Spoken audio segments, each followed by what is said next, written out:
"Be precise during the call and we'll locate him" is a phrase we often hear in movies when the police are negotiating with a criminal via phone call. But how do they determine the location? Well, there are actually two paths or two ways we can determine that. First, the police's way. Second, the hacker's way. In movies, police often track a person's location from a phone call through a process known as triangulation. Here's how it works in simplified terms. This method uses the signal from the caller's phone as it connects to a nearby cell tower.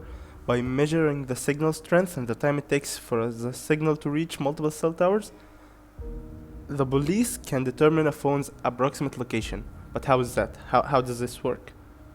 Well, let's say you have this cell tower. You know the speed of the signal is 3 times 10 to the power of 8, right? The speed of light, electromagnetic waves. If you don't, it's the speed, okay? Let's say the signal has reached the tower in 6.6 microseconds. Using this simple formula, we can calculate the distance. And you know what? The distance is 2 kilometers. So you know the phone is on this circle, which has a diameter of 4 kilometers, right? What do you do? How do you determine where it is? You can't just check all of these places, right? You place a second cell tower and get the distance from it to it, and only one point will be found, and that's your caller's location. If you wanted to do it the hacker way, it's not. Movies often simplify these processes for dramatic effect, but in fact, in reality, it can take more time and it requires legal procedures. Now let's hop into the hacker's path. In the early 90s, mobile phones using 2G networks started spreading widely, okay? However, over time, it was discovered that this network had many vulnerabilities, especially because it lacked authentication between the user and the service provider. When you're somewhere remote or you are in an elevator, you might notice that your network is switched back to 2G. This happens because 2G frequencies offer wide coverage, allowing them to penetrate barriers like buildings more effectively.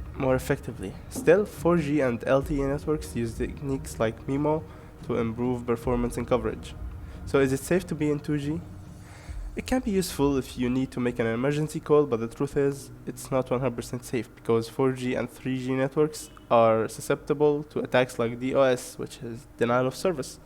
In such attacks, the attacker can force you to downgrade to a 2G network to exploit its security vulnerabilities, which will make you an easy target for them, giving them your location and other data about you. Back to the main question, how is the call location determined?